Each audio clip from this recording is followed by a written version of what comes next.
네, 우리의 참된 소망과 기쁨을 주시는 예수 그리스도의 이름을 찬양합니다. 우리 귀한 찬양에 감사를 드립니다.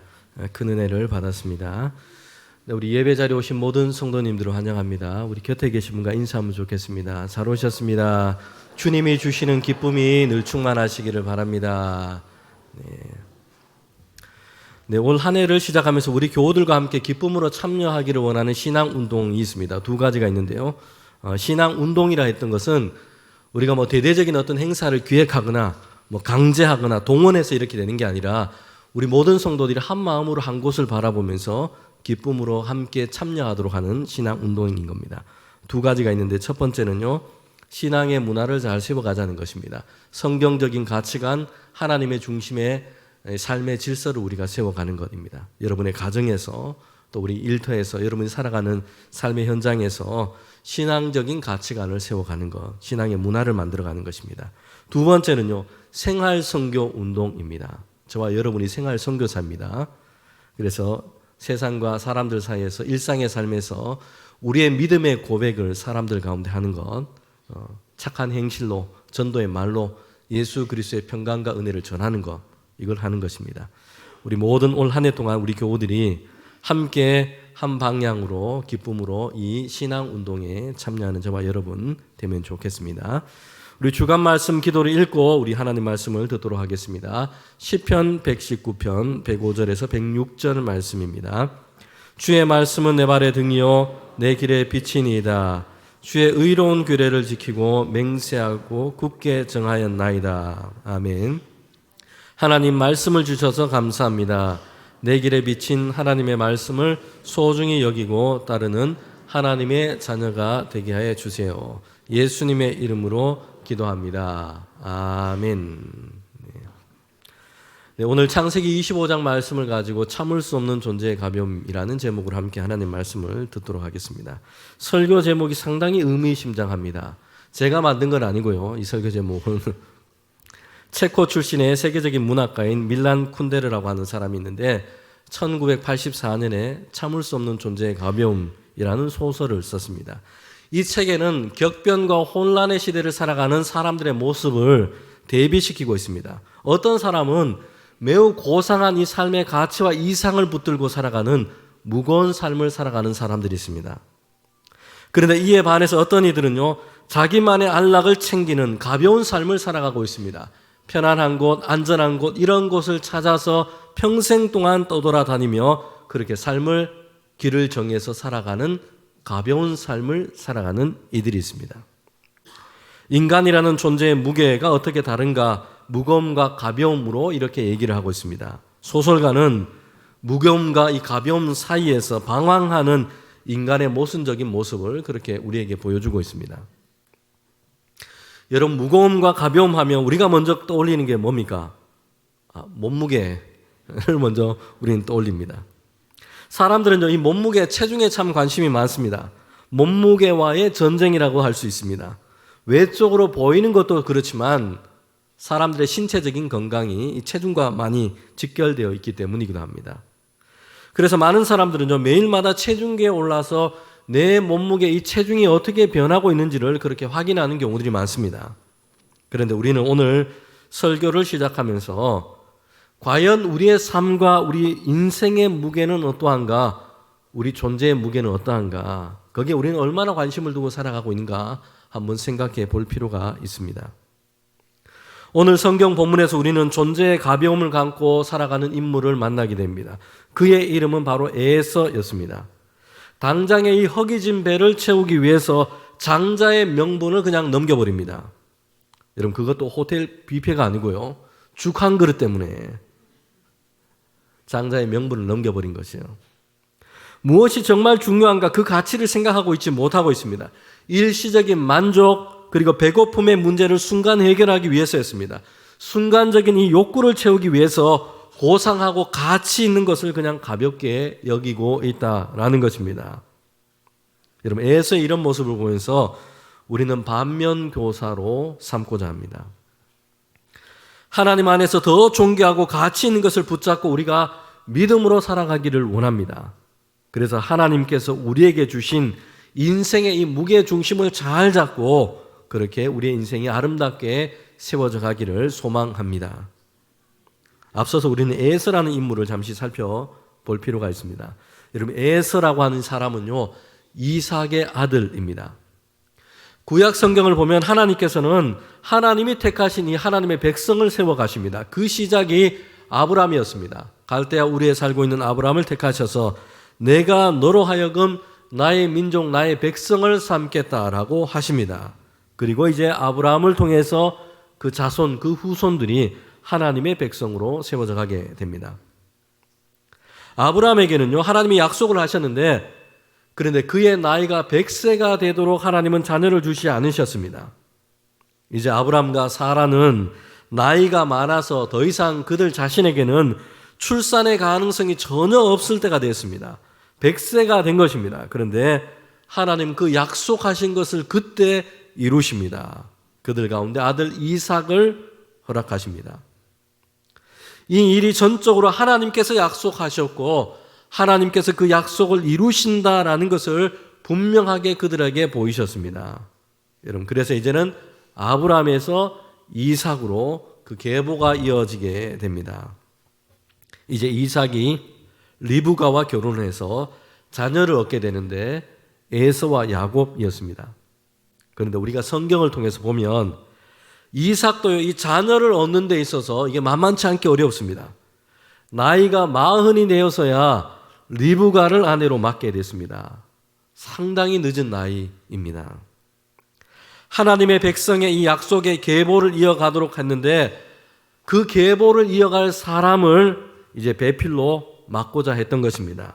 그래서 이삭은요, 피 끓는 청춘으로 그냥 몸이 가는 대로 자기가 원하는 대로 배우자가 될 여인을 택하지 않았습니다.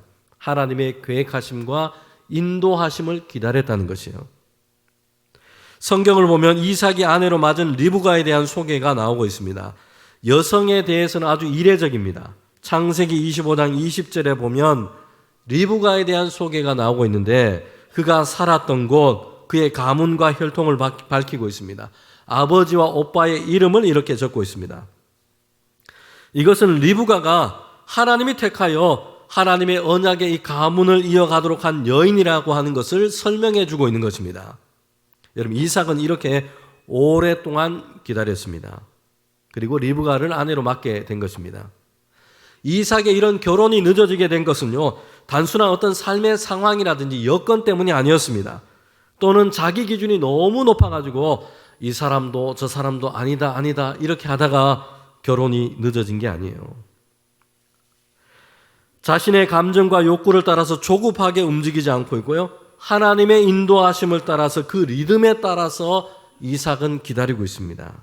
그렇게 해서 리브가를 아내로 맡게 된 것입니다. 여러분, 그런데요, 그들에게는 또 다른 어려움이 있었다는 것이요. 결혼을 했는데 아이가 생기지 않게 된 겁니다. 창세기 25장 21절에 보면요, 그의 아내가 임신하지 못해서 이를 위해서 하나님께 간구하게 되었다라고 말하고 있습니다. 그 연수를 계산해 보면 이삭과 리브가는 결혼을 했습니다.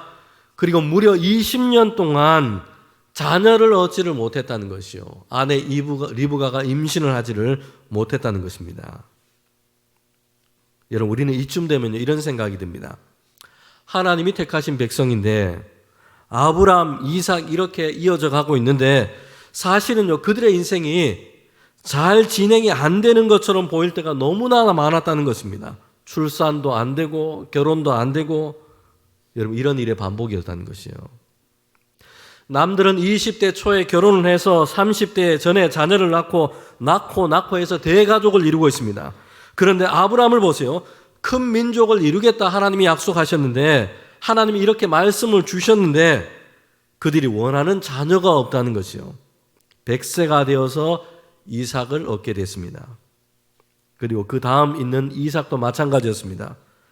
남들이 다 잘하는 결혼은 늦어질 대로 늦어졌고요, 노총각, 이제 나이가 많이 다 돼서 겨우 이제 결혼을 하게 됐는데, 여러분, 그런데 이번에는요, 자녀를 얻지를 못하고 있어요. 이렇게 보면 형통이라고 하는 이 단어가 그들의 삶에는 정말 잘 안 어울리는 것처럼 이렇게 느껴집니다. 삶에서 중요한 과정마다 뭔가 자연스럽게 그냥 그대로 넘어가는 것이 잘 없습니다. 막히고 기다리고 마음을 졸이고 이런 일이 반복되었다는 겁니다. 성도 여러분, 그런데 우리는 이것이 하나님의 백성된 아브라함과 이삭에게는요, 특별한 은혜였다는 것을 우리는 보아야 합니다. 이 시간 이런 경험을 통해서 그들은 하나님을 찾았습니다. 하나님께 간구합니다. 그리고 하나님을 드디어 만나게 됐습니다. 절대 그들의 힘과 능력으로는 되지 않을 일 같았습니다. 모든 것이 다 막힌 것처럼 그렇게 느껴집니다. 그런데 하나님께서 그들 가운데 일하시는 것을 그들은 보고 경험하게 됐다는 것입니다. 하나님의 백성이 살아가는 삶에서 큰 은혜가 있다면 바로 여기에 있습니다. 앞에는 막힌 길처럼 그렇게 되어버렸습니다. 생각만큼 되지 않았고 뜻대로 되고 있지 않습니다. 그런데 오히려 그 시간을 통해서 하나님을 향한 기도가 그들에게 열리게 됩니다. 하나님께서 그들의 인생 가운데 찾아오십니다. 그리고 거기에서 하나님이 도우시고 인도하시는 것을 그들이 분명하게 보고 경험하게 됐다는 것입니다. 오늘 저와 우리 성도들이 이 믿음의 비밀을 알아가기를 원합니다. 여러분, 그래서요, 길이 막힌 것 같은 그런 때에 거기에서 실망하지 않기를 바랍니다. 이런 상황은 역설적이게도 하나님께로부터 오는 은혜의 통로가 될 줄 믿습니다. 우리의 기도와 간구로 하나님 앞에 나아가게 하시고요. 그리고 이것이 복이 되게 하십니다. 그것이 하나님의 은혜의 역사로 들어가게 하는 문이 될 줄 믿습니다. 여러분, 에서와 야곱은요, 이렇게 기도의 응답으로 하나님께서 이삭과 리브가에게 주신 자녀들이었습니다. 하나님께서는 이삭과 리브가가 임신하지 못했고 자녀 얻지 못해서 그들이 탄식하고 기도할 때에 그들의 기도와 간구를 하나님이 들으신 것이요.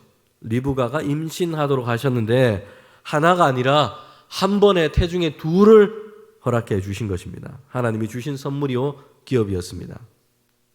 그런데 리브가의 태중에서 이 둘이 서로 다투고 지금 경쟁하고 싸우고 있다는 것입니다. 이것 때문에 엄마 리브가는요, 혹시 아이들이 잘못되지 않을까 이런 염려와 걱정이 들기도 하고요. 산모가 지금 태중에 아기를, 쌍둥이를 가졌는데 태중에서 계속 다투고 싸우니까 몸도 피곤합니다. 그래서 하나님께 이렇게 아뢰입니다. 태중에서 에서와 야곱은요, 경쟁하고 다투는 존재였어요. 그러나 이들의 경쟁은요, 그들의 인생 가운데 끝까지 계속되고 있습니다. 그들에게서만 그치지 않고 야곱의 후손과 에서의 후손이 또 다투고 경쟁하는 이런 족속이 되기까지 했습니다. 여러분, 그들의 경쟁이 얼마나 치열했는지 오늘 우리는 이 출생의 순간을 말씀을 통해서 보게 되는데 거기에 보면 이렇게 잘 나오고 있습니다. 25장 25절부터 26절에 보면요, 먼저 나온 자는 붉었고 털이 많았습니다. 그래서 에서다, 에돔이다 이렇게 별명을 했는데 붉다라는 뜻을 가지고 있습니다. 이렇게 먼저 이제 형이 태어나게 됐고요. 뒤이어서 아우가 나오는데 어떻게 나왔냐고 하면 먼저 나가는 이 형 에서의 발목을 잡고는, 발꿈치를 잡고는 이렇게 나오게 된 겁니다. 발꿈치를 잡았다라는 뜻에서 야곱이라 이름했습니다. 앞에 있는 그 구절에서 태중에 이 둘이 서로 다투고 싸웠다 이렇게 얘기하고 있는데 그 말씀과 연결해서 우리가 생각해 보면 이들이 엄마 태중에 나올 때요, 누가 지금 먼저 나가느냐, 마치 경쟁을 하며 이렇게 다툰 것입니다. 힘이 센 에서가 먼저 나왔고요, 경쟁에 밀린 야곱이 뒤따라서 나오는데 이어서 나오면서 형 에서의 발꿈치를 잡고 이렇게 엄마의 태중에서 나오게 된 겁니다. 에서와 야곱의 생애는요, 경쟁 그 자체였습니다. 태중에서 누가 먼저 나갈 것인가 다투었고요, 태어난 후에도 이 싸움은 멈추지 않았습니다. 그 경쟁은 당사자들만의 문제가 아니었습니다. 부모인 이삭과 리브가마저도 에서와 야곱을 키우면서 편애하면서 각각 다른 이 경쟁의 구도를 그렇게 만들어 갔던 것입니다. 창세기 25장 27절부터 28절의 말씀에 보면요, 아버지 이삭은요, 누구를 더 사랑했습니까? 형 에서를 더 좋아했어요. 에서가 사냥도 잘하고 사나이답고 들사람입니다. 그래서 아버지는요, 이 형 아들 에서를 더 사랑했던 것입니다. 더군다나 에서가 사냥한 이 고기를 아버지 이삭은 좋아했습니다. 이에 반해서 엄마 리브가는 야곱을 더 사랑했어요. 야곱은요, 거칠지 않고 조용했습니다. 장막 안에 머무는 것을 좋아했어요. 그러다 보니 엄마 일 거두는 것도 잘하고 이렇게 했습니다. 그러다 보니 엄마 입장에서는 야곱이 더 사랑스럽게 이렇게 느껴지게 됩니다. 여러분, 그런데 우리는 성경을 보면 하나님께서 이 둘이 태중에 있을 때에 하나님은 하나님의 계획 가운데 먼저 택하여 정해 놓으셨다 이렇게 말씀하고 있습니다. 25장 23절에 보면 하나님께서 그들에게 이르시되 두 국민이 내 태중에 있구나. 두 민족이 내 복중에서부터 나누이리라. 이 족속이 저 족속보다 더 강하겠고 큰 자가 어린 자를 섬기리라 하셨더라. 하나님의 이 말씀은요, 힘의 논리, 누가 강한 것인가? 그래서 누가 강해서 지배할 것인가? 아니면 누가 약해서 지배를 당할 것인가? 이런 구조로 보아서는 안 됩니다. 하나님의 택하심과 그 관심은요, 거기에 있지 않습니다. 누구를 하나님께 속한 언약의 백성으로 세울 것인가? 그래서 하나님의 영광을 비추고 드러내는 이런 존재로 세울 것인가? 하나님은 여기에 하나님의 선택과 예정을 두고 계시다는 것이에요. 여러분, 에서와 야곱은요, 치열하게 다투고 경쟁합니다. 그런데 그들이 다투고 지금 경쟁하는 주제가 뭡니까? 하나님이 계획하시고 하나님이 관심을 가지고 있는 그런 것과는 사실 별로 관계가 없습니다. 거기에서부터 멀어져 있어요. 누가 먼저 태어날 것인가? 이 때문에 순위 경쟁을 하고 있고요. 누가 엄마의 사랑을 더 받는가? 누가 아빠의 인정을 더 받고 있는가? 이것 때문에 경쟁합니다. 누가 사람들에게 대단한 사람으로 여겨질 것인가? 아니면 누가 더 많은 가축을, 종을 갖고 있을 것인가? 누가 더 많은 돈과 소유를 그렇게 가질 것인가? 소유 경쟁을 하고 있습니다. 이것을 두고 다투고 경쟁합니다. 이것 때문에 밤에 잠도 잘 안 오고요. 피곤하고 고단한 삶을 살고 있습니다. 오늘 우리가 세상 가운데서 피곤하고 고단하게 살아가고 있는 것이 이런 경쟁 때문이 아니겠습니까? 여러분, 그런데 보세요. 하나님은 이미 예정하시고 이미 정하셨다는 것이요. 그런데 세상 사람들 중에는 누구도 하나님이 정하신 이 주제를 가지고 이것을 마음에 품고 살아가는 사람이 많지 않다는 것입니다. 하나님은 이미 우리를 택하셨습니다. 이미 신자의 삶을 우리에게 허락하셨습니다. 주의 성도 신자의 관심은요, 세상의 순위 다툼이 아니라 하나님의 나라의 가치로 옮겨져 가야 합니다. 여러분, 그래서 우리에게 필요한 질문은 누가 하나님의 말씀과 은혜를 따라서 더 아름답게 살아갈 것인가? 누가 세상 가운데 예수 그리스도의 사랑과 섬김의 본을 더 잘 보이고 살아갈 것인가? 누가 우리의 죄인된 옛사람은 죽고 예수 그리스도로 살며 하나님의 영광 가운데 더 살아갈 것인가? 여러분, 이런 주제로 저와 여러분이 주의 성도들이 서로 도전이 되기를 바랍니다. 여러분, 교회 안에서는요, 세상의 주제로 경쟁하기보다는 예수 그리스도로 사는 삶, 이런 믿음의 경주가 저와 여러분 가운데 이어지기를 소망합니다. 자, 오늘 설교 마지막 부분인데요. 본문에서 에서와 야곱은요, 경쟁을 지금 본격적으로 드러내고 있습니다. 하나의 중요한 표면적인 사건이 지금 나타나고 있습니다. 그리고 그 뒤에 이어질 야곱이 아버지 이삭도 속이고 형에게 받을 이 축복의 기도를 가로챈 이 일의 전조와도 같은 이 사건이 오늘 본문에 나오고 있습니다. 에서는요, 사냥을 좋아했습니다. 들사람이었습니다. 그렇게 돌아다니다가 이제는 장막으로 돌아오게 됐습니다. 몸도 피곤하고 배도 고픕니다. 그날따라 사냥감도 잘 없어가지고요, 제대로 잡지를 못했습니다. 그런데 그때 야곱이 뭘 하고 있었냐면, 야곱은 그때 죽을 쓰고 있었다는 것이요. 성경의 문맥을 우리가 통해서 볼 때 야곱이 의도적으로 이런 때가 오기를 기다렸다라는 생각이 듭니다. 그리고 이 행동을 하지 않았을까 짐작을 하게 됩니다. 에서가 사냥도 안 되고 피곤하고 하루 종일 사냥한다고 뛰어다녔는데 아무것도 잡지 못해서 배가 고파서 돌아올 그때를 야곱이 기다리지 않았을까, 이런 생각이 듭니다. 그때 야곱은요, 죽을 쓰고 있었고요. 그의 손에는 떡 몇 조각이 들려져 있습니다. 피곤하고 허기진 에서가 이렇게 얘기합니다. 그건 나 좀 먹으면 안 되겠냐? 라는 것이었어요. 그때 야곱이요, 마치 기다렸다는 듯이 거래를 하기 시작합니다. 창세기 25장 31절부터 32절에 보면 야곱이 이르되 형의 장자의 명분을 오늘 내게 팔라. 여러분, 그러자 에서가 어떻게 얘기합니까? 이르되 내가 죽게 됐는데 이 장자의 명분이 내게 지금 뭔 유익이 있겠느냐? 그래서 축을 받아서는요, 이제는 장자의 명분은 너가 해라 라고 동생 야곱에게 넘겨준 것입니다. 여기서 보면 야곱은요, 이미 오랫동안 계속해서 장자의 명분을 내가 가져야 하는데 여기에 마음을 두었다는 것을 보게 됩니다. 태어날 때 간발의 차이로 그냥 동생으로 태어나게 말았습니다. 좀 억울하기도 하고 속이 상하기도 합니다. 야곱은 장자의 명분, 장자의 권한, 이것이 자신의 것으로 꼭 삼아야 되겠다, 이런 마음을 품고 있습니다. 여러분, 이에 반해서요, 형 에서는 어떻게 하고 있습니까? 별로 중요한 것인지도 생각하고 있지 않아요. 그냥 먼저 태어났으니까 형이라는 것을 당연하게 그냥 여기고 있습니다.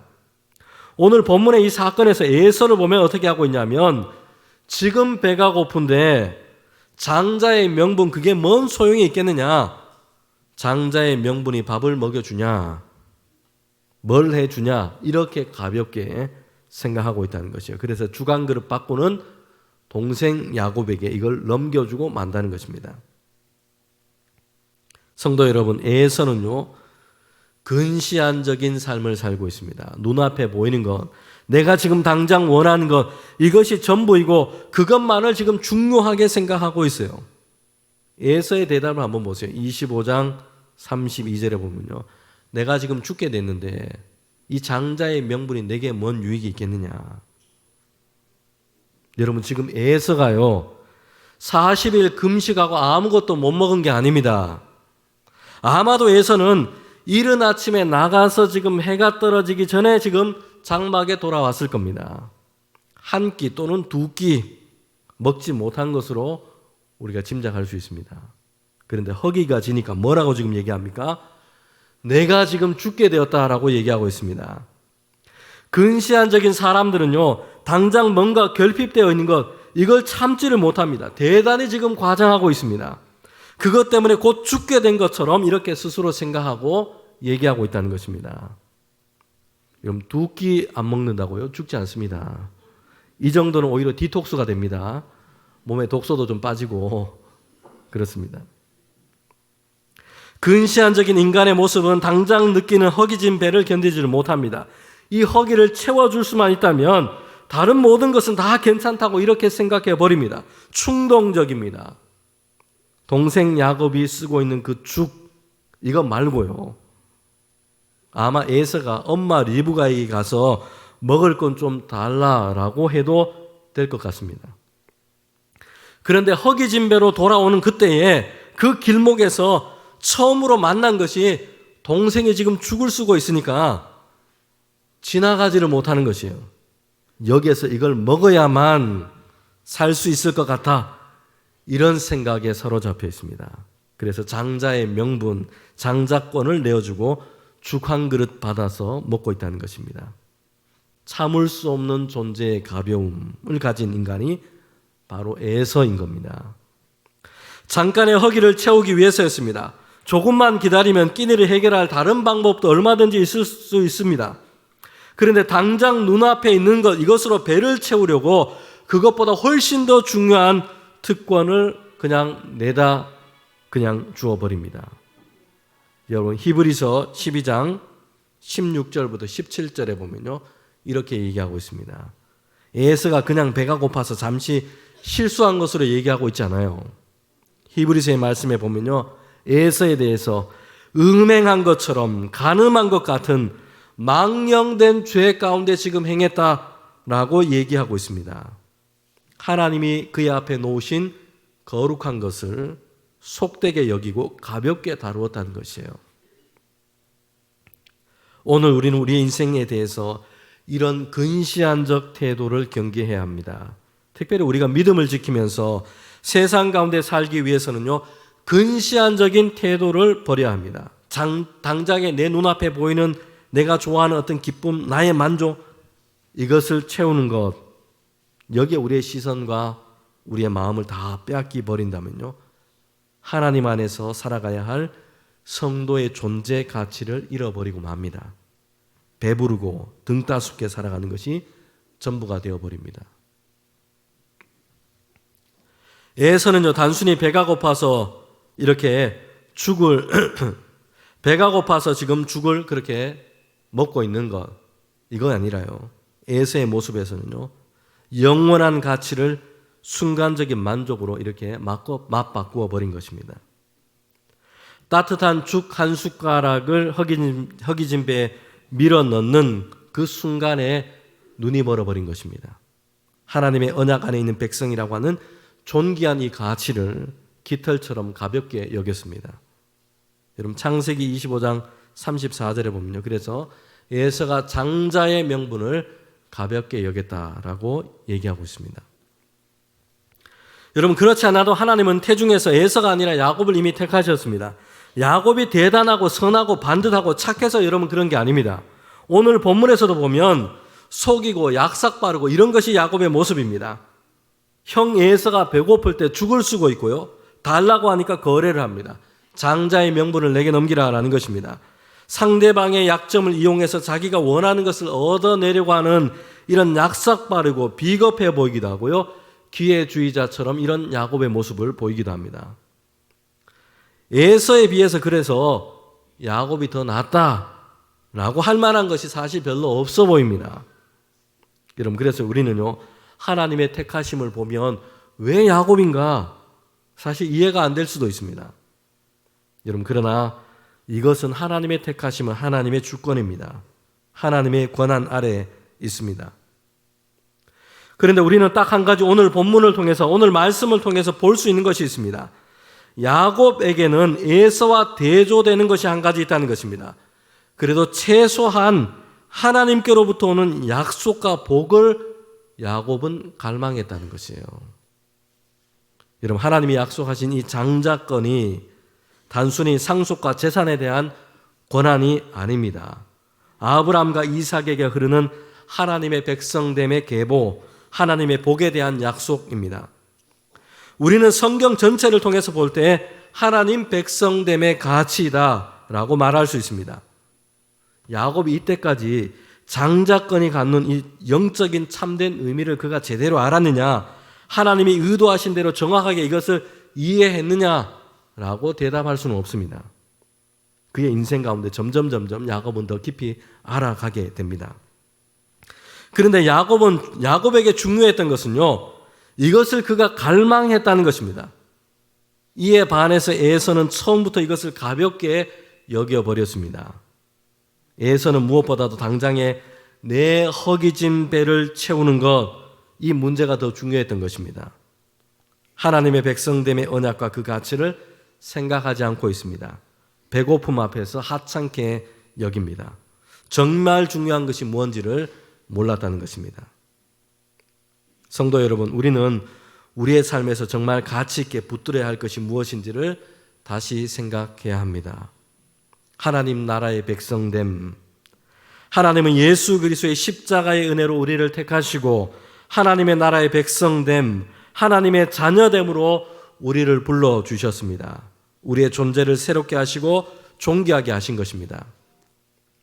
여러분, 그런데 우리가 잠시 더 좋은 것 먹는 것, 더 편안함을 얻기 위해서, 조금 더 많은 것을 소유하기 위해서, 지금 당장 내가 느끼는 즐거움의 감정을 위해서 하나님의 백성됨의 이 가치를 가볍게 여기고 포기하고 이렇게 하고 있지 않는지 우리는 생각해 봐야 합니다. 히브리서 11장은 믿음장인데 성경에 수많은 믿음의 사람들이 어떠했는지를 얘기해 주고 있습니다. 각자 살았던 시대도 틀리고요, 이름도 틀리고 직업도 틀리고 사회적인 신분도 아무튼 많은 것이 다 틀립니다. 그런데 그들이 모두가 가지고 있던 공통된 한 가지 공통점이 있습니다. 이 땅에서 나그네로 살았다는 것이요. 흔히 사람들이 원하는 눈앞에 잠시 보이는 것에 소망을 두지 않았습니다. 하나님께 소망을 두고 하나님의 백성으로 세상 가운데 믿음의 길을 그들은 걸어갔던 것입니다. 그 중에서 모세에 대한 이 9절의 말씀이 오늘 설교의 주제를 잘 설명해 주고 있습니다. 히브리서 11장 24절부터 26절에 보면요. 모세는 애굽의 바로의 공주의 아들로 왕자로 칭함을 받는 것보다 하나님의 백성으로 하나님의 백성들과 함께 있는 것을 더 좋아했다는 것이요. 잠시 죄악 가운데 낙을 누리는 것보다 하나님의 백성으로 하나님의 백성과 함께 오히려 고난받는 것을 기뻐했습니다. 그리스도를 위해 받는 수모를 애굽의 모든 보화보다 더 큰 재물로 여겼습니다. 상 주시는 하나님을 바라보고 있기 때문입니다. 성도 여러분, 그들의 특징이 뭐라고 말씀하고 있습니까? 죄악 가운데 몸이 편하고 즐겁고 이렇게 살아가는 것보다 하나님의 백성으로 세상을 살아가는 것이 비교할 수 없이 더 중요하고 가치 있다 이렇게 여기고 있습니다. 세상에서 하나님을 떠난 정의롭지 못한 권세와 부귀에 가까이 있는 것보다 오히려 하나님의 백성으로 믿음을 지키고 하나님을 예배하고 하나님의 말씀을 따라서 살아가고 이렇게 하다가 때로는 수모와 어려움을 당할지라도 이것을 더 가치 있게 여기고 있습니다. 그들은 영원하신 하나님을 바라보고 있기 때문입니다.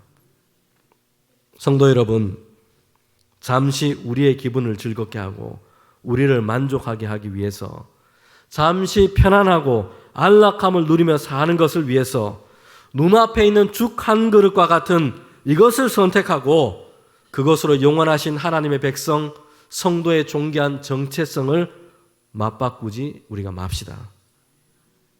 세상은 끊임없이 우리에게 지금 당장 배고프지 않느냐, 지금 당장 허기를 달래고 몸이 편하고 즐거운 것이 최고다, 좋아 보이는 팥죽 한 그릇을 내밀 것입니다. 그러나 기억하십시오. 그 죽그릇은 잠시 우리를 배부르게 할지 모르나 우리의 존재를 한없이 가볍게 만듭니다.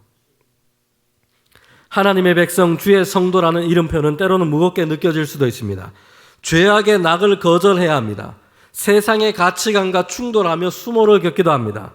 하지만 그 거룩함의 무게야말로 우리를 힘들게 하는 짐이 아니라 세상 가운데 흔들리지 않도록 중심을 잡아주는 생명의 닻이 될 것입니다. 오늘 우리 모두가 하나님께 삶의 중심을 두고 믿음의 길을 걸어가는 저와 여러분 되기를 주님의 이름으로 소망합니다. 함께 기도드리겠습니다.